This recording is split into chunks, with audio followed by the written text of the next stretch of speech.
ಎಲ್ರಿಗೂ ನಮಸ್ಕಾರ. ಆಚಾರ್ ಮನೆ ಕಿಚನ್ಗೆ ಸ್ವಾಗತ. ಇವತ್ತಿನ ವಿಡಿಯೋದಲ್ಲಿ ನಾನು ಶೇರ್ ಮಾಡ್ತಿರುವಂತಹ ಈ ರೆಸಿಪಿಯನ್ನು ನೀವು ಬೆಳಿಗ್ಗೆ ಬ್ರೇಕ್ಫಾಸ್ಟಿಗೂ ಮಾಡ್ಕೋಬಹುದು, ಸಂಜೆ ಸ್ನ್ಯಾಕ್ಸ್ ಆಗಿಯೂ ಕೂಡ ತಿನ್ಬೋದು, ಅಥವಾ ಊಟಕ್ಕೆ ಸೈಡ್ ಡಿಶ್ ಆಗಿಯೂ ಕೂಡ ಬಳಸ್ಕೋಬಹುದು. ತುಂಬ ಕಡಿಮೆ ಇಂಗ್ರೀಡಿಯೆಂಟ್ಸನ್ನು ಬಳಸ್ಕೊಂಡು ಅಷ್ಟೇ ಟೇಸ್ಟಿಯಾಗಿ ಮಾಡ್ತಕ್ಕಂಥ ಈ ರೆಸಿಪಿಯನ್ನು ಯಾವ ರೀತಿ ಮಾಡೋದು ಅನ್ನೋದನ್ನು ತಿಳಿಸ್ಕೊಡ್ತೇನೆ.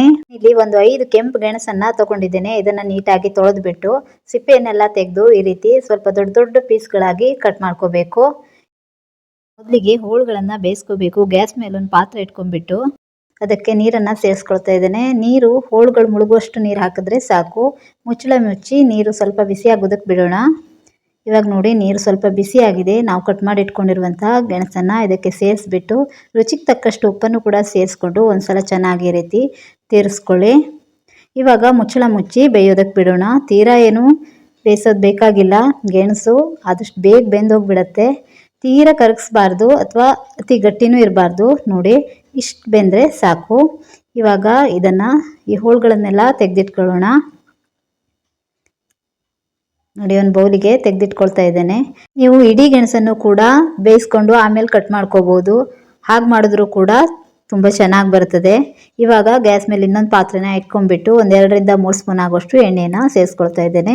ಎಣ್ಣೆ ಬಿಸಿ ಆದಮೇಲೆ ಒಂದು ಸ್ವಲ್ಪ ಸಾಸಿವೆಯನ್ನು ಸೇರಿಸ್ಕೊಳ್ಳಿ. ಸಣ್ಣ ಹಸಿಮೆಣಸಿನ್ಕಾಯಿ ಹಾಗೂ ಒಂದು ಸ್ವಲ್ಪ ಕರಿಬೇವಿನ ಸೊಪ್ಪನ್ನು ಸೇರಿಸ್ಕೊಳ್ಳಿ. ಒಂದು ಮೀಡಿಯಂ ಗಾತ್ರದ ಈರುಳ್ಳಿಯನ್ನು ಸಣ್ಣ ಸಣ್ಣದಾಗಿ ಕಟ್ ಮಾಡಿಬಿಟ್ಟು ಸೇರಿಸ್ಕೊಳ್ತಾ ಇದ್ದೀನಿ. ಈರುಳ್ಳಿಯನ್ನು ಚೆನ್ನಾಗಿ ಫ್ರೈ ಮಾಡ್ಕೋಬೇಕು. ನೋಡಿ, ಈರುಳ್ಳಿ ಕಲರ್ ಚೇಂಜ್ ಆಗಿದೆ. ಇವಾಗ ನಾವು ಬೇಯಿಸಿಟ್ಕೊಂಡಿರುವಂತಹ ಗೆಣಸನ್ನು ಇದಕ್ಕೆ ಸೇರಿಸ್ಬಿಟ್ಟು ಒಂದು ಅರ್ಧ ಸ್ಪೂನ್ ಆಗುವಷ್ಟು ಅರಿಶಿನ ಪುಡಿ ಹಾಗೂ ಸ್ವಲ್ಪ ಉಪ್ಪನ್ನು ಸೇರಿಸ್ಕೊಳ್ತಾ ಇದ್ದೇನೆ. ಇವಾಗ ಚೆನ್ನಾಗಿ ಮಿಕ್ಸ್ ಮಾಡ್ಕೋಬೇಕು. ನಾವು ಗೆಣಸನ್ನು ಬೇಯಿಸುವಾಗ ಸ್ವಲ್ಪ ಉಪ್ಪು ಹಾಕಿದ್ದೀವಿ, ಹಾಗಾಗಿ ಉಪ್ಪನ್ನು ನೋಡ್ಕೊಂಡು ಸೇರಿಸ್ಕೊಳ್ಳಿ. ನಾವು ಇದಕ್ಕೆ ತೀರಾ ಏನೋ ಇಂಗ್ರೀಡಿಯೆಂಟ್ಸನ್ನು ಸೇರಿಸ್ಕೊಳ್ದೇ ಇದ್ರೂ ಕೂಡ ಟೇಸ್ಟ್ ತುಂಬ ಚೆನ್ನಾಗಿರ್ತದೆ. ನೀವು ಒಮ್ಮೆ ಖಂಡಿತ ಇದನ್ನು ಟ್ರೈ ಮಾಡಿ. ನೋಡಿ, ಮಿಕ್ಸ್ ಮಾಡ್ಕೊಂಡಿದ್ದಾಗಿದೆ. ಇವಾಗ ಒಂದು ಸ್ವಲ್ಪ ಕಾಯಿ ತುರಿಯನ್ನು ಸೇರಿಸ್ಕೊಳ್ತಾ ಇದ್ದೇನೆ. ಕಾಯಿ ತುರಿಯನ್ನು ಸೇರಿಸೋದನ್ನು ಮರಿಬೇಡಿ. ಈ ಕಾಯಿ ತುರಿ ಸೇರಿಸೋದ್ರಿಂದ ಟೇಸ್ಟ್ ಇನ್ನೂ ಚೆನ್ನಾಗಿರ್ತದೆ.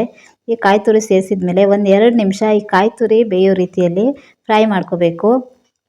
ನೋಡಿ, ಇವಾಗ ಚೆನ್ನಾಗಿ ಫ್ರೈ ಆಗಿದೆ. ಅದೇ ರೀತಿ ಈ ಗೆಣಸಿನ ಈ ರೆಸಿಪಿ ಕೂಡ ರೆಡಿ ಆಯಿತು.